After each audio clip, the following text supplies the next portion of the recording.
राहतोय. शुभमूर्ती तुमचे. हॅलो नमस्कार good morning welcome to our channel ground nuts by Yogesh and Pooja. आज आपण अशा एका वेगळ्या टॉपिकवर डिस्कस करणार आहे जो की फार इम्पॉर्टंट आहे. पण कसं आहे की भरपूर जणांची इच्छा असते पण त्यांना वेळ देता येत नाही, त्याच्यामुळे लोक भरपूर वेळेस आहे ना अशा गोष्टी टाळत असतात. तर आज आपण अशा काही मित्रांना भेटणार आहोत की जे काही त्यांनी स्वतःला दान केलेलं आहे निसर्गासाठी. माझ्या नॉलेजप्रमाणे त्यांनी हा जो डोंगर आहे हा त्यांनी दत्तक घेतलेला आहे. प्रॉपर तिथे ते पूर्णपणे प्लॅनिंग करतायत की पाण्याची सोय काय होणार, झाडं कशी लावायचे, झाडं जगवायचे कसे, याच्यासाठी सगळी त्यांची प्लॅनिंग आहे. तो आपण काही गप्पा मारूया. तर ग्राउंड नट्समध्ये सगळ्यांचं स्वागत आहे. आज आपल्यासोबत असे व्यक्तिमत्व जुळले आहे जे की हरित क्रांती, वृक्षप्रेमी, अशा म्हणजे त्यांना उपमा द्याव्या तेवढ्या कमी आहेत. असे म्हणजे जी काही झाडं लावण्यासाठी किंवा त्यांना जगवण्यासाठी यांचं फार मोठं योगदान आहे. आणि मला त्यांच्याबद्दल आधीपासून माहिती आहे. त्यांनी हे जे कार्य केलं हे काही आत्ता 10 दिवसापूर्वीचं किंवा 1 वर्षाच्या आधीचं असं नाही आहे. याला फार मोठा पिरियड लागतो. जसं आपण एक लहान बाळ मोठं करतो तसंच हे जे काही व्यक्ती आज आपल्यासोबत जुळले, माझ्या मते हे ॲव्हेंजर्स आहेत. तर यांच्याकडून आपण जाणून घेऊया की झाडं लहानाचं मोठं करण्यापर्यंत किंवा त्यांना लावण्यासाठी त्यांचं काय काय मार्गदर्शन आहे ते आपण यांच्याकडून आज जाणून घेऊ. सर्वजण त्यांचे नाव आणि त्यांचे प्रोफेशन काय आहे ते सांगतील. सर तुमचं नाव? माझं नाव रोहित मुरलीधर ठाकूर. मी बाय प्रोफेशन कम्प्युटर इंजिनियर आहे आणि MSCB मध्ये वर्किंग आहे. माझं नाव महेंद्र पाटील आहे आणि मी राहायला शिवाजीनगर येथे राहतो. मी प्रशांत नारायणराव मालोदे. मी मध्यवर्ती बँकेत ड्युटी आणि मी शिवाजीनगरलाच आहे. आणि तुम्ही हे जे तुमचं प्रोफेशन म्हणजे तुमचं वर्क हँडल करून हे तुम्ही सगळं जे काही योगदान देतात ते देता. तर आपण आज यांच्याकडून यांचा पूर्ण प्रवास जाणून घेऊ. चला तर मग करूया स्टार्ट. रोजची दिनचर्या सांगतो तुम्हाला पहिले, मागे नंतर जाऊया आपण. सकाळी 6 ते 6:15 पर्यंत आम्ही डोंगरावरती असतो. आमच्यामध्ये 2 टीम आहेत. एक टीम जी आहे ती खोदकाम करते, दुसरी टीम जी आहे ती झाडं लावून प्लांट त्यांना पाणी द्यायचं काम करते. झाडं लावायचं जेव्हा सीझन असतो त्यावेळेस सगळेजण मिळून झाडंच लावतात. झाडं लावण्याचा सीझन संपला की त्याच्यानंतर मग काम टीम जी ती खोदकाम टीमकडे वळते आणि बाकी जे झाडं जगवण्यासाठी दुसरी टीम झाडांकडे वळते. हे जे तुम्ही हे योगदान देताय हे तुम्ही किती वर्षापासून करताय? मला 8 वर्ष झाले. सरांना कदाचित 12-13 किंवा त्यापेक्षा जास्त झाले. आणि आता तुम्ही जसं सांगितलं याच्यात की झाडं लावायचा पिरियड वेगळा, खोदकाम करायचं, तर याच्यात आता तुम्ही सांगू शकता की झाडं लावण्याचा पिरियड कोणता आपण कन्सिडर? बेसिकली जंगलामध्येच फक्त झाडं लावतो, शहरामध्ये लावत नाही. कारण जंगलाची परिस्थिती सध्याच्या परिस्थितीमध्ये मराठवाड्यामध्ये खूप भयानक आहे. म्हणजे जंगलातले जेवढे छोटे मोठे प्राणी आहेत, छोट्या किड्या मुंग्यांपासून मोठे प्राणी जे काही आहेत, त्यांना खायची खूप मारामार आहे. त्याचं कारण मेन हेच आहे की देशी झाडांची कमतरता आहे जंगलामध्ये. मराठवाड्यात जेवढे ते 90% विदेशी झाडांनी व्यापलेलं आहे. थोडेफार 10-20% जेवढं देशी झाडं आहेत त्याच्यावरती जी बायोडायव्हर्सिटी आहे आपली ती टिकून आहे. पावसाळ्याच्या सुरुवातीलाच तुम्ही झाडं लावू शकता जेणेकरून त्यांचा सर्वायवल रेशो वाढतो. म्हणून पावसाळ्याच्या सुरुवातीला झाडं लावायला सुरुवात करतो आम्ही 1 जूनपासून किंवा पहिला पाऊस पडला तेव्हापासून. त्याच्या आधी आम्ही बिया लावायला सुरुवात करतो. मे महिन्यामध्ये बऱ्याचशा प्रमाणात आम्ही बिया लावून टाकतो. म्हणजे बिया पण लावतो आणि झाडंही लावतो. तुम्ही आता एवढ्या वर्षामध्ये किती झाडं लावलेत आणि कोणत्या कोणत्या प्रकारचे लावलेत? जंगलामध्ये आता मागच्या 5 वर्षामध्ये जवळपास 25,000च्या जवळपास झाडं लावले असतील आम्ही. आणि सगळे देशी झाडं आहेत. जवळपास 150-200 प्रकारचे वेगवेगळे देशी झाडं आहेत. आणि ह्या 4-5 वर्षाच्या आमच्या याच्यामध्ये ना झाडांच्या अभ्यासामध्ये जंगलातल्या म्हणजे वेगवेगळ्या लोकेशनला कुठे कुठे झाडं कसे जगतात त्याचा अभ्यास करून त्या खूप म्हणजे एकाच ठिकाणी झाडं लावलेलं नाही आहे. आता इथे की हे झाड सर्वाईव्ह होईल म्हणून तर ते इथे लावायचं, त्याच्यावरती मग अभ्यास पण करायचा. त्याच्यानंतर बाकीचे एंटिटीज असतात की ज्या त्याला डिस्टर्ब करतात किंवा पाणी आहे, पाण्याच्या व्यतिरिक्त दुसरे जंगली प्राणी आहे, काही जंगली झाडं प्राणी ते उकळून खातात, त्याच्यासाठी काय करायला पाहिजे वगैरे असा हा एक अभ्यास करतच आम्ही वेगवेगळ्या लोकेशनला लावतो झाडं. अशा जी काही देशी झाडं आहेत त्याचे काही पर्टिक्युलर नावं सांगा. म्हणजे की लोक काय करतात, आपल्याला वाटेल ते वृक्ष आणतात आणि लावतात, किंवा मोस्टली काय करतात जे फ्लोरल आहेत म्हणजे गुलाबाचं लावा किंवा याचं लावा, त्या पद्धती त्या झाडा किंवा आपण नेचरसाठी इम्पॅक्टफुल किंवा जे डेन्स झाड आहे जे जमीन असं घट्ट पकडून ठेवतात असे झाडं लावावे. त्यातली नावं काही वड, पिंपळ, कडुलिंब, चिंच असे मोजके झाडं आहेत की ज्यांच्याबद्दल लोकांना माहिती आहे. याच्या व्यतिरिक्त जंगलामध्ये खूप वेगळ्या प्रकारचे झाडं असतात. कवशी आहे, सोनसावर आहे, सलाई आहे, काटेसावरची झाडं खूप कमी झालेत. खूप मुचकुंद आहे, हिरणी, शिवण हे असे बिब्बा सुद्धा कमी झालाय. मोहाचे पण फक्त गवताळ्यामध्येच मोहाचे झाडं उरलेले, बाकीच्या ठिकाणी खूपच कमी राहिलेले आहेत. काटेसावर आणि कवशी याला पक्ष्यांची रसवंती म्हणतात. मार्च आणि एप्रिलमध्ये त्यांना एवढं फुलं असतात, फुलं अशा वाटीसारखे असतात, त्याच्यातून अक्षरशः म्हणजे ते मध पिऊन जातात. एकाच वेळेस 5-6 पक्षी पण एकाच वेळेस मध पिऊ शकतील एवढा त्याच्यात मध असतो. आणि हे म्हणजे या मार्च एप्रिलमध्ये बाकी त्यांना काय जंगलामध्ये त्यांची तहान आणि भूक भागवायसाठी ते हे झाडं खूपच कमी झाले. त्यांचे म्हणजे जे कमी झालेले झाड आहेत ना त्यांना वाढवायचा प्रयत्न करतो आपण बेसिकली. आता आम्हाला हे सांगा, तुम्ही लाईफ मधलं सगळं ते मॅनेज करून तुम्ही हे सुद्धा कसं मॅनेज करता? कसं आहे माहिती आहे का, मला एक गोष्ट सांगा, सकाळी 6 ते 8 पर्यंत असं कोणता माणूस आहे बिझी, तर त्या माणसाला काहीच काम नाही, आपण झोपलेलोच असतो. आणि काही असं विशिष्ट असा वेगळा वेळ देत नाही आपण त्याला. फक्त जो वेळ आपण झोपलेलो होतो तोच वेळ आपण इथे देतो. बरोबर. आणि आपल्या वेळेच्या वेळी आपण ड्युटी वगैरे ते करतोच. त्याच्यामुळे असं काही आताच्या घडीला असं झालेलं आहे की लोकांची ना इच्छा आहे पण आहे ना त्याच्यात कन्सिस्टन्सी ठेवण्यासाठी किंवा तुम्ही जसं सांगितलं सकाळी उठण्यासाठी ठीक आहे. लोक विचार करतात की मी चला जाऊ दे आराम करायचा वेळ आहे, आज आराम कर. हाच जर विचार लोकांनी इथं सोडला तर नेचरला पण त्याचा फायदा होईल किंवा तुम्हालाही तेवढी मॅन पॉवर मिळेल. आम्ही माहिती का, आम्ही 365 दिवसापैकी नाही म्हटलं तरी 325 दिवस तरी कमीत कमी वर असतो. सकाळी 6 ते 8, 8:30 वाजेपर्यंत डेली. 8:45 पर्यंत घरी जायचं. 10 वाजता सगळ्यांचं ऑफिस असतं. 9:30 पर्यंत तयारी करायची, नाश्ता झाला की 9:30ला लगेच ऑफिसला पळायचं, कामं करायचे. म्हणजे हा सकाळचा जो वेळ आहे हा आम्ही आमच्या वर्षातलं 300 कमीत कमी 300-325 दिवस तरी वाया जाऊ देतो. तो 100% निसर्गाला देतो. ग्रेट. आणि याच्यानंतर आमचं ना मार्च एप्रिल मे मध्ये खूप लोड असतो, कारण की ह्या दिवसामध्ये ना पाण्याची खूप गरज असते झाडांना. तर आम्हाला म्हणजे टँकरने पाणी देणे, नळीने पाणी देणे, ते आपले कॅनांनी पाणी देणे, हे आमचं कंटिन्यू सातत्य असतं. म्हणजे त्या दिवसांमध्ये आम्ही खूप बिझी असतो, कारण की तेव्हा सगळ्यात जास्त झाडांना पाण्याची आवश्यकता असते. आणि ते लहान लहान असतात, कारण की त्यांना 3-4 वर्षापर्यंत कंटिन्यू पाणी दिल्यानंतर मग ते पुढे सर्वाईव्ह करू शकतात. तर मग आता त्या पिरियडमध्ये तुमचं पाण्याची वरती सोय कशी किंवा तुम्ही काही करून ठेवलेले त्याच्यासाठी? हां, वरती पाण्याच्या टाक्या तयार केलेल्या आहेत. देवराईमध्ये आम्ही जे झाडं लावलेली आहेत त्याच्यामध्ये ऑलरेडी कुंड आहे तयार 4000 लिटरचं, त्याच्यामध्ये टँकरने पाणी टाकतो. आणि उरलेले हे जेवढे जे आहेत झाडं वरती डोंगरावर लावलेले, त्या झाडांना आम्ही टाक्या केलेल्या आहेत. नळीद्वारे आणि कॅननद्वारे त्यांना पाणी देतो.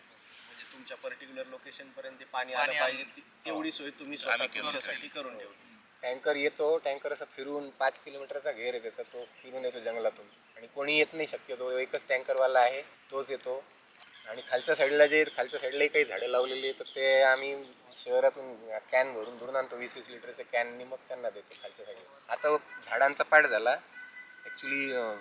पावसाळ्यामध्ये झाडं लावून झाले, हिवाळ्याच्या सुरुवातीला आमचं खोदकाम सुरू होऊन जातं हिवाळ्यापासून. कारण माती तेव्हा नरम असते आणि थोडंसं म्हणजे खोदकामाला सुरुवात करायची तर थोडी कुठेतरी वॉर्मअप करायची या हिशोबात सरांचंच येतं त्याच्या मागं लॉजिक त्याचं. ते हळूहळू थंडीच्या दिवसात कसं हळूहळू काम सुरू केलं की आपली वॉर्मअपही होते. आणि मग पुढे मेच्या एंडपर्यंत आमचं हे खोदकाम चालू राहतं. मग त्याच्यामध्ये मग काय करतो, मोठे मोठे तळे खोदतो. हा एरिया का निवडला म्हणजे तुम्हाला कुठून असं सिग्नल भेटलं नेचर, तुम्हाला असं वाटलं की ह्या एरियात आपण इथे गरज आहे? तर काही इन्स्पिरेशन किंवा काही गोष्टी घडल्या का तुमच्यासोबत? आम्हाला फिरायची खूप हौस होती. मी आणि माझे मित्र आबा राऊत म्हणून, आम्ही दोघं असे सहज फिरत इथं आलो, तर आम्हाला हे समोर जी टाकी दिसते ना ती दिसली. तर आम्हाला असं वाटलं बाई काय पाण्याची टाकी काय, म्हणून आम्ही बघायला आलो. बघितलं आम्ही, तो एक माणूस दिसला. म्हणलं इथं कोणतरी येतं हे जंगलात. म्हणजे तिथं सुरुवातीला असं कोणीच नव्हतं. मला 2 किंवा 3 माणसं दिसले बघ. की मग आम्ही तेव्हापासून ठरवलं आपण हे डोंगरावर यायचं. इथे यायचो. मग आम्ही 5-6 मित्र जमा झाल्यानंतर मग आम्ही तिथे थोडंसं वॉर्मअप करणं, व्यायाम करणं असं करत होतो. पण असं खूप दिवस चाललं, जवळजवळ 2-3 वर्ष चाललं. काहीच काम नव्हतं करत, काही नाही, फक्त यायचं. तुम्ही पण सुरुवातीला जेव्हा आले तेव्हा फक्त वॉकिंग करण्याच्या बस किंवा trekking काहीच नाही. करण्याच्या बस काही दृष्टीने दुसरा काही उद्देशच नव्हता. पण अचानक आम्ही असं बसलेलो प्राणायाम करत होतो, तर एक सशा मागं कुत्रे धावत होते. ते बघितलं, मग नंतर आमच्या लक्षात आलं का बा हा ससा खाली कशाला गेला होता. ते उन्हाळ्याचे दिवस होते, तर मग ससा खाली पाणी पिण्यासाठी जातो आणि पाणी पिण्यासाठी गेल्यामुळं मग सगळे प्राणी तिथं खाली पाणी प्यायला खाली जायचे आणि कुत्री त्याची शिकार करायची. मग अशी ते व्हायचं. मग एक दिवस असंच वाटलं का बा आपण यांना पाण्याची व्यवस्था वरती केली तर चालेल का बा. तर मग आम्ही एक असाच एक स्पॉट होता, तिथं खड्डा होता असा. मग तिथं आम्ही पहिले काडीनं उकरलं. सुरुवात काडीपासून झाली, नंतर एक पावडं एक टिकाव आणला, मग थोडंसं बॅनर वगैरे गोळा केली. मग बॅनर नाही करायला लागलं. सुरुवातीला अशी गंमत होती, पावडं हातात घ्यायला सुद्धा लाज वाटत होती. तो आपण बँकेतले कोणी कर्मचारी कोणी इंजिनियर, म्हणजे हा आमचा थोडासा इगो होता. पण आता ती आमची भूषणं झालेली. ते तुमचे कपडे आणि हात आणि पायावरच कळतंय की तुमची किती मेहनत आहे. तर मग असं करता करता आतापर्यंत आम्ही खोदून 6 तळे बनवलेली. जो एका वर्षात एक तळ धरून चाला. एक खूप मोठं तळ आहे, त्याला जवळ 3 वर्ष लागले आम्हाला. आणि पण तुम्ही म्हणजे हे वेगळ्या प्रोफेशनचे, हे वेगळ्या, तुम्ही सगळे एकत्र कसे आले? जेव्हा मालवदे भावांनी आम्हाला कल्पना सांगितली की आपल्याला फिरायला वरती जायचं आहे, डोंगरावर जायचं आहे, तिथं जरा वातावरण एकदम शुद्ध असतं, वातावरणाचं मजा घ्या तिथं. मग मी तर जुडलोच, पण माझ्यासोबत अजून माझे मित्र पण जुडले. याप्रमाणे आम्हाला रोहित सर पण मिळाले आणि असे सगळे जुळता आमची जवळपास खूप मोठी टीम सुरू झाली. मग आमच्याकडे आता मालवदे सरांनी सांगितलं की काहीतरी काम करूया, काहीतरी तळं बांधूया. त्या प्रेरणेने आम्ही उत्सुक झालो आणि इथं वरती एकाच ठिकाणी 3 तळे बांधले की जे एकमेकांशी कनेक्टेड आहेत. तर त्या पद्धतीने आम्ही एकमेकांशी जुळत गेलो. लोक काय माझ्यावरती पोलीस केस करणार होते तिथं. तू आमच्या इथे येऊन जागा बळकावू लागला, झाडं कोणी सांगितलं तुला झाडं लावायला, असं तसं. मग त्यांना म्हटलं सर मी जमीन तुमची घेऊन नाही जाणार, म्हटलं फक्त झाडं लावते, तुम्हालाच भविष्यात कामात येईल. नाही इलिगल आहे, असं तसं, तुझ्यावरती केस करतो, याचे फोटो काढा, याच्यावरती केस टाका. असं मग मला असंच एक बोलता त्यातला एक माणूस रागात बोलला, इथं कोण सांगितलं म्हणे तुला झाडं लावायला, तिकडे जाण म्हणे जंगलामध्ये, तुला लावायचे पाहिजे तेवढे झाडं लाव ना म्हणे. तेव्हा मला राग आला त्या गोष्टीचा. पण मग नंतर घरी गेलो मी शांततेत विचार केला, म्हटलं यार आता बरोबर म्हणू लागला राव. इथं एवढा त्रास होऊ लागला आपल्याला, आपण जाऊ म्हटलं जंगलामध्ये. मग 2018ला मी जंगलात सुरुवात केली सर्वे करायला, तेव्हा हे मला दिसले. हे सगळे टीम त्यांची 15-20 लोक खोदकाम करू लागले आणि मी तेव्हा तिथं सीडबॉल्स घेऊन गेलो वरती. सीडबॉल तयार केलं होत्या, म्हटलं आपण जंगलात तिथून सुरुवात करू सीडबॉल टाकायला. 5000 सीडबॉल्स तयार केल्या आणि त्याचे पोते घेऊन वरती आलो तर हे दिसलं मला. पावसात काम करत होते. मेची सुरुवात, पावसाळ्याची जूनची सुरुवात होती. सगळे भर पावसामध्ये काम चालू होतं. त्यांना विचारलं, म्हटलं सीडबॉल लावायचे का सर? अरे बिलकुल काय नाही, सगळे भिडले सीडबॉल लावायला. आता कोणाला काय तर सीडबॉलचा अनुभव नाही, हा इकडे कुठे टाकले तर त्याने काही फरक पडत नाही. आणि मग ते तिथून मग या जंगलात यायला सुरुवात झाली माझी. मग यांना मी ऑब्झर्व करायचो. मी पहिले इकडे झाडांचा अभ्यास केला, थोडासा करत होतो की काय करायला पाहिजे काय नाही. पहिलाच अनुभव कसं काय करायला पाहिजे वा यांना पाहायचो. मग ते झाडांचा अभ्यास केला काही, त्याच्यात मग लक्षात आलं की आपण हे झाडं एक कॉमन दिसतात, त्याचा मग गुगलवर अभ्यास केला. विदेशी झाडं लावून ठेवली. ती ग्लिरिसिडिया म्हणून एक विदेशी झाड लावले. आपले जेवढं वन विभागाचा एरिया आहे ना त्याच्यात 90% तेच झाड आहे. त्याच्यामुळं लोकल बायोडायव्हर्सिटीची पूर्ण वाट लागलेली. ॲग्रेसिव्ह झाड आहे ते काय करतं, देशी झाडांना वाढूच देत नाही, फक्त त्याचेच मल्टिप्लिकेशन खूप फास्ट होतं. त्याच्यामुळं मग देशी झाडांची संख्या हळूहळू कमी होत चालली. म्हणून मग आपण देशी झाडं लावू आणि 2019 पासून मग सुरुवात केली. तर हा ग्लिरिसिडिया झाड जे आहे ते फार घातक आहे, विषारी आहे. त्याच्यावर पक्षी बसत नाही, घरटे होत नाही, प्राण्यांसाठी ते फारच घातक आहे आणि इतर झाडांना पण ते नुकसानकारक होतं. त्याच्यामुळे हा ग्लिरिसिडियाचा जो आहे हे इथून नायनाटच व्हायला पाहिजे. एक गोष्ट अजून सांगायची सुरुवातीला आम्ही एका मुलीचा वाढदिवस होता, 8-10 वर्षापूर्वी आम्ही 5 झाडं लावले होते. तर ते 5 झाडं सुद्धा आम्ही जगू शकलो, त्याच्यापैकी एकच झाड जगू शकलो. म्हणजे डोंगरावर झाडं जगवणं इतकं अवघड आहे का त्याला, म्हणजे माणसापासून तर प्राण्यापर्यंत म्हणजे खूप काही त्याला अडचणी. पण आमच्याकडे रोहित भाऊची आमची भेट झाली. तर जिथं आम्ही 5 झाडं जगू शकत नाही आणि रोहित भाऊची कल्पना होती की आपण इथं सगळं जंगल झाडांना बनवतो. म्हणलं हे शक्यच नाही असं, हे कारण आम्ही प्रयत्न केले होते, असं नाही 5-10 वर्ष प्रयत्न केले होते इथं टिकवत. पण रोहित भाऊने सांगितलं होतं की 1000 झाडामध्ये 5 झाडं बी जगले तरी आपण जिंकल्यासारखं आहे. त्याच्यामुळं मला जरा बरं वाटलं. मग ते रोहित भाऊ आल्यापासून मग झाडं लावायचे काम झाले. असं करता करता 25,000 पेक्षा झाडं लावून जास्त झाले. म्हणजे मध्ये पेशन्स पाहिजे. हो. आम्ही तर म्हणजे आपल्याला एखादी गोष्ट नाही मिळाली तर आपल्याला असं वाटतं अरे आपल्याला हे मिळालं नाही किंवा आपल्याला हे हवं होतं, आपण हे केलं पण आपल्याला मिळालं नाही. याच्यातून शिकण्यासारखे की आपण सुद्धा आपण आनंद सेलिब्रेट केला पाहिजे. छोट्या छोट्या गोष्टींसाठी आपण रुसून बसलं नाही पाहिजे.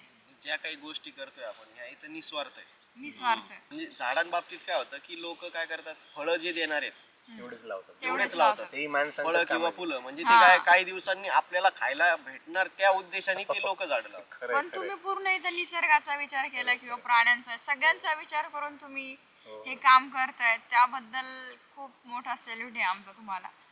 बरं मग मला असं एक तुम्हाला विचारायचं आहे की तुम्ही या गोष्टींमधून लोकांना किंवा बाकीच्यांना काय संदेश देऊ म्हणजे तुम्हाला द्यावासा वाटतं? मी जंगलात येतो फिरायला. बरेचदा काय होतं, उपद्व्याप करणारे जास्त असतात. फिरायला येणारे, कचरा करणारे, प्लास्टिकचा येऊन इथं प्लास्टिक कचरा बराच करतात लोक. तेही आम्ही जमा करून घेऊन जातो. बरेचदा बाटल्या असतात पडलेल्या. एकही थोडी यंग जनरेशन येते इथं, शेकोट्या करते. आणि त्या शेकोट्या करून त्याची शूटिंग घेतात आणि याच्यावरती अपलोड करतात. त्याच्यामुळे बाकीचे लोक इन्स्पायर होतात, अजून शेकोटी करायला येतात. म्हणजे शेकोटी केली नाही पाहिजे. केली नाही पाहिजे, ते अवॉइड केलं पाहिजे. आता आपलं काम आहे, आपलं ज्यांनी जे सध्या ठेवलेलं आहे मागच्या पिढीने आपल्यासाठी, ते जगवणं आणि त्याला पुढे अजून वाढवणं हे आपलं आणि आपलं येणाऱ्या पुढच्या जनरेशनचं काम आहे. तर त्यांना कुठेतरी ती शिकवण किंवा त्यांना ती सवय लागली पाहिजे की या गोष्टी अवॉइड करा. गाणे लावतात जोर जोरात येऊन इथे, मग ते अवॉइड केलं पाहिजे. इथं जंगली प्राणी, इथली जी शांतता आहे ती पण अनुभवली पाहिजे ना कधी कधी. शहरामध्ये आपण नेहमी धांगडधिंगा ऐकतोच, त्याच्यापेक्षा तुम्ही जंगलाची शांततेचीही एक वेगळीच मजा असते. म्हणजे जी मानसिक शांतता भेटते ना इथे, इथल्या हवेचा मस्त शांत नुसती हवा जरी अनुभवली तरी शांतता जी भेटते ती तुम्ही म्युझिक लावण्यात नाही ना. त्याच्यामुळे काय होतं, जंगली प्राणी डिस्टर्ब होतात, तेही दूर पडतात. त्यांच्याच आपण जर आपल्या घरी जर कोणी जोर जोरात गाणे लावले तर आपल्याला आवडेल का? तसंच जंगली प्राण्यांचं पण आहे. त्यांनाही इथे येऊन तुम्ही जोर जोरात गाणे लावणार, शेकोट्या करणार तर ते त्यांनाही आवडणार नाही ना. पण ते आपल्यासारखं थोडी ते रागवायला येणार आहे आपल्याला. ते बिचारे दूर पळून जाणार दुसरीकडे कुठेतरी. माणूसच सर्वात म्हणजे 2 पायाचा प्राणी जो तो सर्वात थोडा डेंजर आहे. त्याच्यामुळे बिचारे सगळेच प्राणी दूर दूर दूर दूर चालले. एक तर जंगल कमी होत चालले आधीच. म्हणजे सांगू शकतो इथं नाण्याच्या 2 बाजू आहेत. तुम्ही जे ते नाण्याच्या एका साईडला आहे, बाकीची जी जनरेशन आहे जे ट्रेकिंग करायला येतात किंवा नेचरच्या अपोजिट वागतात ते दुसऱ्या साईडला, आणि तुम्ही जगवण्यासाठी करताय आणि ते त्यांच्या एन्जॉय साठी करताय. इथं नाणं म्हणण्यापेक्षा इथे बाजूच नाही पाहिजे, एकच बाजू पाहिजे असं आम्हाला वाटतं. 2 बाजू पाहिजेच नाही. पण दुसरी तेच बाजू तर नसावीच. आपण जोपर्यंत एका साईडला येणार नाही तोपर्यंत नेचरला आपण सगळ्यांनी मिळून जोपर्यंत एका साईडला येत नाही ना, आपण सगळे मिळून एफर्ट देत नाही. 2 आणि 4, 5 आणि 10 आमच्यासारखी आता किती मोठी टीम आहे आमची, 15-20 लोक आहेत. सगळे एवढी मेहनत करतात, सगळे मेहनती लोक आहेत. पण खूप कमी आहे, 10-15 लोकही कमी बेसिकली जर विचार केला तर. शहराची पॉप्युलेशन केवढी आहे. पण सगळ्यांनी यावं असे नाही. पण सगळ्यांनी मग आपण इथं असं एक सांगू शकतो, तुम्ही 15 जणांना जर सगळ्यात मोठी म्हणताय तर तुम्ही 15 जण एवढा इम्पॅक्ट करू शकता. तर समजा तुम्हाला शहरातले 30% लोक जरी जुळले किंवा जे ट्रेकिंगला येत आहेत त्यांनी जरी तुमच्या सोबत थोडं थोडं योगदान दिलं तर हे आपल्या सिटीला लागून जे डोंगर आहेत ते आपण कोणत्या लेवलला नेऊ शकतो?